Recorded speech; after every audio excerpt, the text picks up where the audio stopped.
ಮಲೆನಾಡಿನ Sharavati ಹಿನ್ನೀರಿನಲ್ಲಿ Sharavati pump storage ಯೋಜನೆ ವಿಚಾರಕ್ಕೆ ಸಂಬಂಧಪಟ್ಟಂತೆ ಶಿವಮೊಗ್ಗ ನಾಗರಿಕರ ಪರವಾಗಿ ಮಾಜಿ ಡಿಸಿಎಂ ಕೆಎಸ್ ಈಶ್ವರಪ್ಪ ಮತ್ತು ಪರಿಸರವಾದಿಗಳು ಜಿಲ್ಲಾಧಿಕಾರಿಗಳ ಕಚೇರಿ ಅಧಿಕಾರಿಗಳ ಮೂಲಕ ರಾಜ್ಯ ಸರ್ಕಾರಕ್ಕೆ ಒಂದಷ್ಟು ಪ್ರಶ್ನೆಗಳನ್ನು ಕೇಳಲಾಗಿತ್ತು.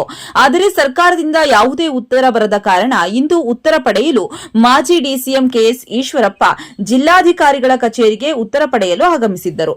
ಕೆಎಸ್ ಈಶ್ವರಪ್ಪಗೆ ಪರಿಸರವಾದಿಗಳಾದ ಕುಮಾರಸ್ವಾಮಿ, ಪ್ರೊಫೆಸರ್ ಶ್ರೀಪತಿ, ಸತೀಶ್, ಸುಬ್ಬಣ್ಣ ಸೇರಿದಂತೆ ಅನೇಕರು ಸಾಥ್ ನೀಡಿದ್ದರು.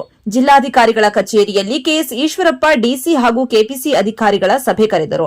ಆದರೆ ಸಭೆಗೆ ಹಾಜರಾದ ಅಧಿಕಾರಿಗಳ ಬಳಿ ಶರಾವತಿ ಪಂಪ್ ಸ್ಟೋರೇಜ್ ಯೋಜನೆಗೆ ಸಂಬಂಧ ಯಾವುದೇ ಮಾಹಿತಿ ತರದೆ ಹಾಜರಾಗಿದ್ರು. ಮಾಹಿತಿ ಇಲ್ಲದೆ ಬಂದ ಅಧಿಕಾರಿಗಳ ವಿರುದ್ಧ ಕೆಎಸ್ ಈಶ್ವರಪ್ಪ ಆಕ್ರೋಶ ಹೊರಹಾಕಿದ್ರು. ಯೋಜನೆ ಬಗ್ಗೆ ಸೂಕ್ತ ಉತ್ತರ ನೀಡದೆ ಹೋದಲ್ಲಿ ಕೋರ್ಟ್ ನಲ್ಲಿ ಚೀಮಾರಿ ಹಾಕಿಸಿಕೊಳ್ತೀರಾ ಎಂದು ಅಧಿಕಾರಿಗಳ ವಿರುದ್ಧ ಈಶ್ವರಪ್ಪ ಗುಡುಗಿದ್ರು. ಇನ್ನೊಂದು ಕಡೆ ಯೋಜನೆಯ ಎಂಡಿ ಮತ್ತು ಇಂಜಿನಿಯರ್ಗಳು ಕೂಡ ಫೋನ್ ಕಾಲ್ ರಿಸೀವ್ ಮಾಡದೆ ಹೋದ್ರು. ಇದರಿಂದ ಇನ್ನಷ್ಟು ಕೆಂಡವಾದ K S Eshwarappa Sharavathi pump storage ಯೋಜನೆ ಬಗ್ಗೆ ವರದಿ ಬೇಕೇ ಬೇಕು ಎಂದು ಆಗ್ರಹಿಸಿದ್ರು. ಮಾಜಿ ಡಿಸಿಎಂ ಕೆಎಸ್ ಈಶ್ವರಪ್ಪ ಆಕ್ರೋಶಕ್ಕೆ ಬೆವರಿದ ಅಧಿಕಾರಿಗಳು ವರದಿ ಸಿದ್ಧಪಡಿಸಿಕೊಂಡು ಸಭೆಯ ದಿನಾಂಕ ನಾವೇ ನಿಗದಿಪಡಿಸಿ ನಿಮ್ಮನ್ನ ಕರೆಸುತ್ತೇವೆ ಎಂದು ಕೆಎಸ್ ಈಶ್ವರಪ್ಪ ಬಳಿ ಮನವಿ ಮಾಡಿದ್ರು. ಅಧಿಕಾರಿಗಳ ಮನವಿಗೆ ಪ್ರತಿಕ್ರಿಯೆ ನೀಡಿದ ಕೆಎಸ್ ಈಶ್ವರಪ್ಪ ಸೂಕ್ತ ದಿನಾಂಕ ನಿಗದಿಪಡಿಸಿ ತಿಳಿಸಿ ಎಂದು ಸಭೆಯನ್ನ ಮುಂದಕ್ಕೆ ಹಾಕಿದ್ರು.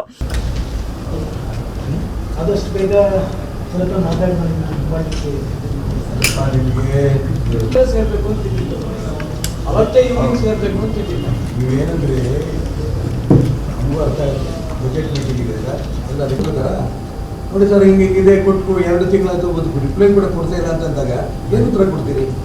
ನಿಮ್ಮ ಸಮಸ್ಯೆ ಏನು ಅಂತ ಹೇಳಿದ್ರೆ ನಾನು ಹೇಳ್ಬೋದು. ರೆಡಿ ಇದೆ ತಾನೇ, ನಾನು ಹೇಳಿ ರೆಡಿ ಇದೆ ಅಂತ ಹೇಳಿದ್ದೀನಿ. ಮತ್ತೆ ತೊಂದರೆ ಏನು ಅಷ್ಟೇ. ಅದಕ್ಕೆ ಎಷ್ಟೊತ್ತು ಬೇಕು?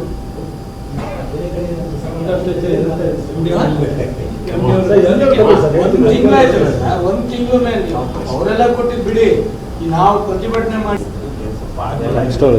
ಮಾಹಿತಿ ನಾವು ಅದು ಭದ್ರತೆಗೆ ಹಂಚ್ಕೊಳ್ಳಲ್ಲ ಅಂತ ಹೇಳಿದ್ದಾರೆ. ಬಟ್ ನಮಗೆ ಬೇಕಾಗಿರೋದು ನಿಮ್ಮ RTI ಮಾಹಿತಿ ಹಕ್ಕು ಕಾಯ್ದೆಯಲ್ಲಿ ನೀವು ರಾಷ್ಟ್ರೀಯ ಭದ್ರತೆಗೆ ಸಂಬಂಧಪಟ್ಟಿರೋ ವಿಚಾರ ಅಂತೇಳಿ ನೀವು ಉತ್ತರ ಕೊಟ್ಟಿರೋದಿಲ್ಲ. CBI ಇದುವರೆಗೂ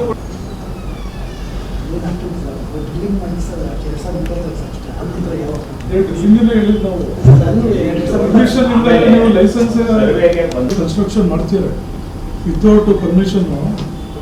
ಒಂದು ಬ್ರಿಡ್ಜ್ ಅವ್ರು ಆಲ್ರೆಡಿ ಕನ್ಸ್ಟ್ರಕ್ಷನ್ ಮಾಡ್ತಾರೆ ಅಂದ್ರೆ ಮುನ್ನ ಹೈಕೋರ್ಟ್ ಅಲ್ಲಿ ಸಬ್ಮಿಷನ್ ಆಗಿದೆ.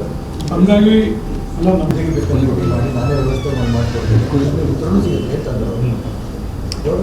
ಅವರು ತುಂಬ ಜೆಂಟ್ಲ್ಮನ್, ಅವರು ತುಂಬ ದೊಡ್ಡ ಆಯ್ತಾ.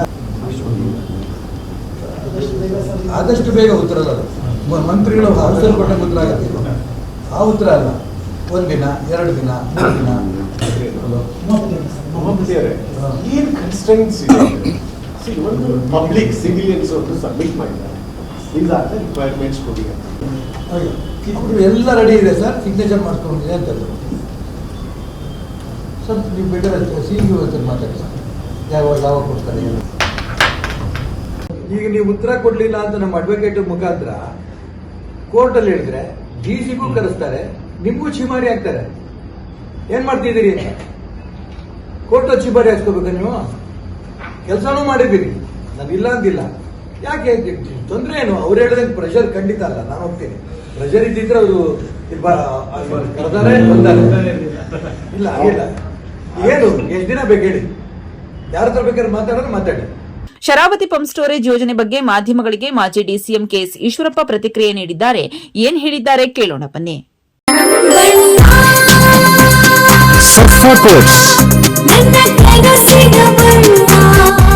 ಸರ್ಫಾ ಕೋಟ್ಸ್ ರವರ ಸುದೀರ್ಘ ಬಾಳಿಕೆಯ ಸುಂದರವೂ ಆದ ಜಲಾಧಾರಿತ ಪರಿಸರ ಸ್ನೇಹಿ ಪೇಂಟ್ಗಳನ್ನೇ ಬಳಸಿ. Surfa luxury emulsion paint, odourless, low VOC, good for health, good for earth. Surfa coats. Radio iodine therapy ನಿಖರವಾಗಿ ಪರಿಗಣನೆ, ನೇರ ಚಿಕಿತ್ಸೆ, ಹೈಪರ್ ಥೈರಾಯ್ಡಿಸಂ ಮತ್ತು ಥೈರಾಯ್ಡ್ ಕ್ಯಾನ್ಸರ್ಗೆ ಸೂಕ್ತ ಚಿಕಿತ್ಸೆ ಹಾಗೂ ಆರೈಕೆ ನಮ್ಮ ನಂಜಪ್ಪ ಲೈಫ್ ಕೇರ್ ನಲ್ಲಿ ಲಭ್ಯ. ಸಂಪರ್ಕಿಸಿ ನಂಜಪ್ಪ ಲೈಫ್ ಕೇರ್, ಗಾಡಿಕೊಪ್ಪ, ಸಾಗರ ರಸ್ತೆ, ಶಿವಮೊಗ್ಗ. ಮೊಬೈಲ್ ಸಂಖ್ಯೆ 9686629090. a little joy in every bite? Dairy Fresh Ice Creams brings you 50 plus natural flavors with no added colors and the real taste of fresh fruits. Made with goodness from the Malenadu region. Dairy Fresh Ice Creams, a little joy for all.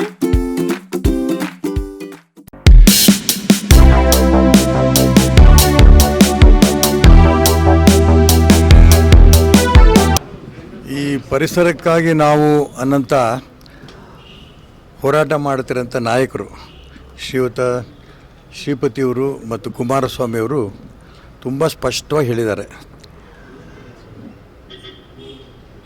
ನಾವು ಹಿಂದೆ ಹೋರಾಟ ಮಾಡಿದಾಗ 7/2 ಒಂದು ತಿಂಗಳ ಕೆಳಗೆ ಹೋರಾಟ ಮಾಡಿದಂಥ ಸಂದರ್ಭದಲ್ಲಿ ಏನೇನು ನಮಗೆ ಅಂಕಿಅಂಶಗಳು ಬೇಕು, ಏನೇನು ನಮಗೆ ರಾಜ್ಯ ಸರ್ಕಾರದಿಂದ ಕೇಂದ್ರ ಸರ್ಕಾರದಿಂದ KPCLನಿಂದ ಉತ್ತರ ಬೇಕು ಅನ್ನೋದಕ್ಕೆ ಪ್ರಶ್ನೆಗಳನ್ನು ತುಂಬ ಸ್ಪಷ್ಟವಾಗಿ ಜಿಲ್ಲಾಧಿಕಾರಿಗಳ ಮುಖಾಂತರ ಅವ್ರಿಗೆ ಕಳಿಸಿದ್ವಿ.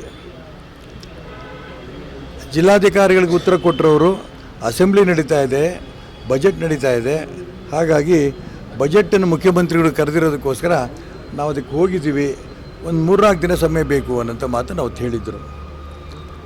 ಇವತ್ತು ಜಿಲ್ಲಾಧಿಕಾರಿಗಳು ಮತ್ತೆ ಮೀಟಿಂಗ್ ಕರೆದ್ರು, ಅಧಿಕಾರಿಗಳು ಕೂಡ ಬಂದಿದ್ದರು. ಆದರೆ ಎಕ್ಸಿಕ್ಯೂಟಿವ್ ಇಂಜಿನಿಯರ್ ಒಬ್ಬರನ್ನು ಕಳಿಸಿದ್ದಾರೆ, ಮೇಲಿನ ಅಧಿಕಾರಿಗಳು ಯಾರೂ ಬಂದಿಲ್ಲ. ನನ್ನ ಮೊಬೈಲ್ ತೊಗೊಂಡೇ ಎಕ್ಸಿಕ್ಯೂಟಿವ್ ಇಂಜಿನಿಯರ್ ಫೋನ್ ಮಾಡಿದಾಗ ಉತ್ತರ ಕೊಡಲಿಲ್ಲ. ಕೊನೆಗೆ ನನಗೆ ಅವರಿಂದನೇ ಫೋನ್ ಬಂತು, ಸ್ಪೀಕರ್ ಆನ್ ಮಾಡಿದ್ದೆ, ಅವ್ರಿಗೆ ಗೊತ್ತಿಲ್ಲ ನನ್ನ ಮೊಬೈಲು ಅಂತ. ತುಂಬ ಸ್ಪಷ್ಟವಾಗಿ ಹೇಳಿದ್ರು, ಯಾವುದೇ ಉತ್ತರವನ್ನು ಕೊಡಬೇಡಿ ಅನ್ನೋಂಥ ಮಾತು ಹೇಳಿದ್ರು. ನಾನು ಯಾರು ಮಾತಾಡ್ತಿರೋ ಅಂತ ಫೋನ್ ಇಟ್ಟರು.